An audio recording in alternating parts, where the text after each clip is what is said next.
Hello everyone. Thank you for joining me, Isabel Creeley, today to talk about bilingualism at the first of 2025's UTS seminars. In today's session, Speak Your Language, Understanding Bilingualism in the Learning Environment, we'll be exploring what bilingualism means, common myths associated with it, and how we can better support bilingual learners in our classrooms. In the second session, we'll look at practical bilingual strategies for New South Wales schools and moving beyond the monolingual mindset. To get started, I want to acknowledge the traditional custodians of the lands on which we all live, learn and work, and to pay my respects to elders past, present and emerging, and to extend that respect to all First Nations people joining us today. We'll begin today's session by looking at what bilingualism is, some of the myths surrounding it, and we'll have a look at the New South Wales context in terms of its diversity and its multiculturalism. We'll then talk about how bilingualism is a challenge to traditional approaches in education and how we can be moving beyond monolingualism in the classroom. We'll also talk about the idea of English being your second language as a deficit, which has commonly been part of the education discourse. And we'll look instead at how language is a resource that can be used to both empower the student and to enrich the classroom in which the student is in. Finally, we'll look at practical implications of bilingualism for teachers. So to begin, what is bilingualism? A bilingual person is someone who can use two or more languages in their daily life. And that doesn't necessarily mean that they have equal proficiency in both languages, but it does mean that they have a reservoir of knowledge beyond just a single language. Did you know that more than half the world's population is bilingual?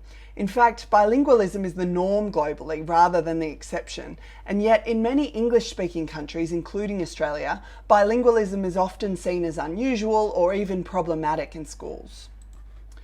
Broadly, we can categorise bilingualism into two types. We've got simultaneous bilingualism, and this occurs when a child learns two languages from birth. So for example, the child grows up in a home where one parent speaks Mandarin and the other speaks English, and they use both languages consistently. That's simultaneous bilingualism. And then there's also sequential bilingualism, and that is when a person learns a second language after they've learnt their first, and when their first is already established. So for instance, if a child speaks Arabic at home and then doesn't learn English until they begin formal schooling, that's sequential bilingualism. What can occur in everyday discourse and in society is that people can have the impression that learning two languages can be confusing, or that bilingual children can fall behind in schools. And these beliefs are surprisingly persistent, even though research has debunked them. So I just want to take a moment to break down some of the common myths about bilingualism. So this first one, as I've said, is that learning two languages confuses children. And that's really rooted in the idea that children's brains can't handle two languages at once. But in reality, children are incredibly capable of distinguishing between languages. In fact, research shows that bilingual children can differentiate between two languages within the first few months of life.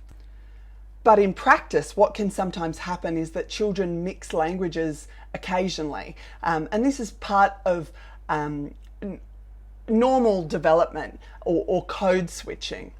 And their brains will naturally sort out which language to use with different people or in different contexts over time. So for example, that child who speaks Arabic at home and English at school, at first they might mix words from both languages in the same sentence. And this isn't confusion, this is actually a sign of linguistic flexibility. And over time they learn that when to use each language based on the context that they're in. Another common fear about encouraging bilingualism is that it will make it harder for children to succeed in school. But research actually constantly and consistently shows the opposite. There are cognitive benefits to bilingualism, as it can strengthen their students' problem-solving skills, their multitasking, their critical thinking skills. They also develop stronger literacy skills. So they often transfer the skills of their home language into their burgeoning English language learning. And studies also show that bilingual students tend to perform as well or even as better than their monolingual peers in the long term. And you may have seen examples of that, of very high performing students who speak a different language as their first language at home. The third myth I want to touch on relating to bilingualism is that students should really focus on English when they're at school. Historically, many schools have operated under the belief that students should leave their home languages at the door and focus only on English. But this actually ignores a key reality, which is that the first language is a powerful learning tool in itself. When students maintain their home language, it can support their English development, it strengthens their identity and well-being, and it also keeps a family and a cultural connection through their first language. And that's really important to young people's identity building.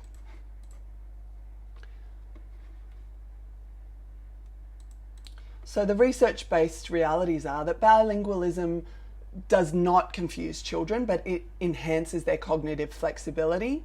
Bilingual children do not struggle academically. They, in fact, gain cognitive and literacy advantages, and that focusing on English actually limits students' learning because their home language is a valuable resource.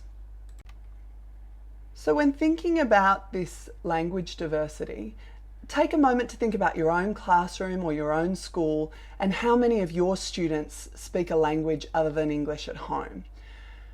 And now imagine that across the entire New South Wales school system. So linguistic diversity in our schools is greater than ever, and the numbers are growing every year.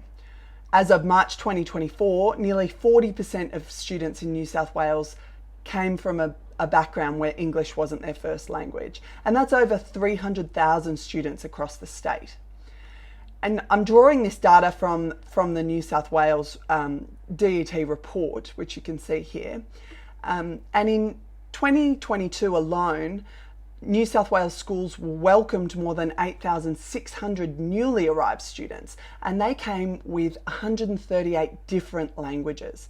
So this really means that classrooms are increasingly multilingual, and educators really need to adapt and ensure that they're considering students' backgrounds. This need for teachers to adapt is reflected in the move beyond monolingualism within our schools. Traditionally, EALD practice really leaned into an English-only model, or full English immersion.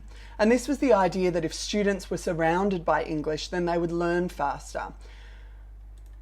And in this kind of model, the student's first language, or L1, is really seen as a temporary scaffold to support their English learning, like training wheels on a bike. And once a student gained enough English proficiency, the L1 is removed from the learning process. Perhaps you can think of and take a moment to think of an instance where a student was discouraged from using their home language in the school. This can be during your time as a student or even as a teacher, because this attitude still very much exists in our schools in some contexts. So taking a moment to think about that, and also thinking what was the reason behind that push for monolingualism in that instance. Well, while this approach may seem logical, research actually shows that it has unintended consequences, particularly for the bilingual learner. So students can struggle to express complex ideas when they're restricted to one language, and the frustration that can occur can lead to disengagement. This insistence on English only can also lead to language attrition for students, so the loss of their home language over time.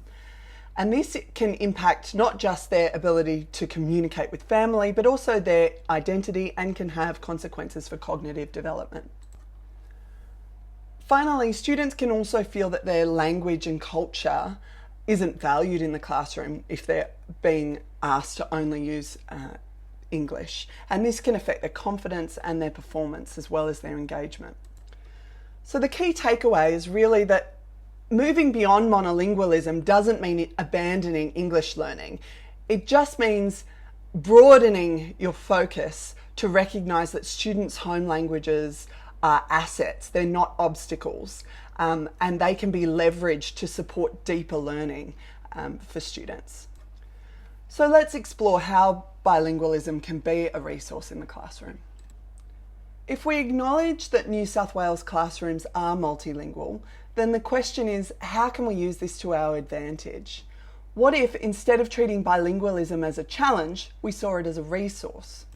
When we encourage students to use their home languages, we're not just supporting their language development, we're supporting deeper learning and the building of identity and engagement. Students bring rich linguistic and cultural knowledge when they come to the classroom, and this can really enhance the learning for everyone. And when students use their home language, they can demonstrate knowledge beyond what can be demonstrated via their English proficiency. It's important to recognise that for many EALD students, the gap isn't in their understanding, it's in expressing what they understand in English. For example, a student might fully understand a maths concept in Arabic, but then they may struggle to explain it in English. But if we allow them to process and even to discuss ideas in their strongest language first, we can help to remove unnecessary barriers to their learning. So rather than thinking of L1 as extra or separate from learning, we can integrate it into our teaching. So take a moment to think about how first language can be seen as a resource in the classroom. Think about your own classroom. How often do students use their home language? Is it encouraged or is it discouraged? As well as thinking about your own classroom, have a think about your staff rooms as well. Have you ever heard a student described as lacking English skills or being behind their peers because their English wasn't their first language or they didn't speak English at home? These statements really come from a deficit discourse or a way of thinking that focuses on what students don't have rather than what they bring to the classroom. And I've included a quote here from a research paper that looked at how teachers viewed non-English speakers or those without English as their first language, and how their language skill was really equated with their ability in the thinking of many of these teachers. So one of the key problems with deficit thinking is that it positions bilingual students as lacking something rather than recognising the skills that they possess. And it's a common but problematic way of framing EALD learners, and suggests that students who come from a non-dominant language background are at a disadvantage because their home language and culture doesn't align with the school system. But this actually ignores the fact that students already have a strong linguistic foundation, or usually already have a strong linguistic foundation, just in a different language. It reinforces a monolingual norm where English is seen as the only language that matters. So again, think about the way that language learners are talked about in your school and in your staff room. Are students positioned as lacking English or as bringing valuable linguistic skills?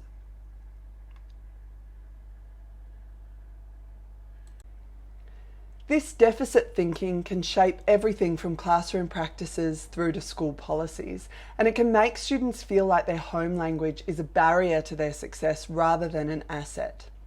Some of the impacts of deficit thinking on EALD learners can include lower expectations, where students are seen as behind because of their English language skills, and that they shouldn't be challenged academically. It can result in them feeling their culture and language is invisible and not valued within the learning.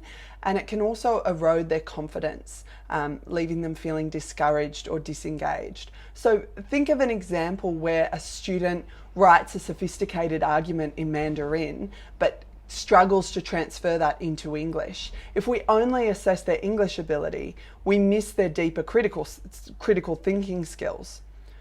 So if we want to move beyond deficit thinking, we need to ask what happens when we shift our focus from what students lack to what they bring to the class, and how can we make the most of that.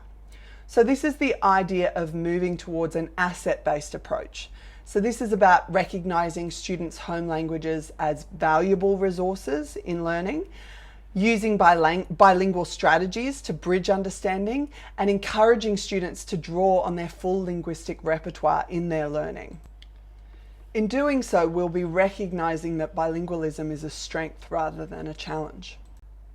As we've touched on, one of the recurring myths about bilingualism is that if students use their home language, it will slow down their English development. But in fact, we know the opposite is true, and that home language is critical as a learning tool.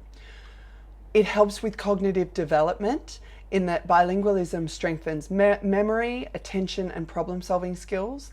And students who build literacy in their home language first tend to develop stronger literacy in English. It also facilitates English learning because language skills are transferable. So a student who knows how to structure an argument in Arabic or Vietnamese, they already have that skill. They just need to support it. They just need support in applying it to their English language learning. Using L1 also helps with enhancing comprehension. If students can grasp a concept in their strongest language, they're more likely to retain and understand it in those early stages of learning English. So for example, if a student's learning about photosynthesis and they've already learnt about it in their home language, they already understand the concept. The challenge isn't learning about what the concept of photosynthesis is, it's about finding the words for it in English. And by allowing them to use their home language, we remove an unnecessary barrier to their learning. Bilingualism also helps to create an inclusive and effective classroom where multilingual students feel valued and included, and students are more engaged because they can access their full linguistic repertoire. This also reflects the reality of the multilingual world in which we're living. Bilingualism is an asset that has qualities that can enrich students' lives beyond the classroom. So in order to get the most out of our bilingual students and to enrich our classrooms, it's really important that we adapt a multilingual or bilingual mindset, and that we encourage each other as teachers to adapt bilingual strategies and translanguaging strategies in our classrooms. And that's what we're going to have a look at in the next session. Before diving into that second session, I encourage you to take some time to really reflect on your own practice and your own experiences in the classrooms and in schools, and to think about how deficit discourses affect EALD learners, and of how adopting a multilingual mindset can enrich your classroom. I'm also going to include a reading for you to do before you then dive into the next session, and I'll see you there.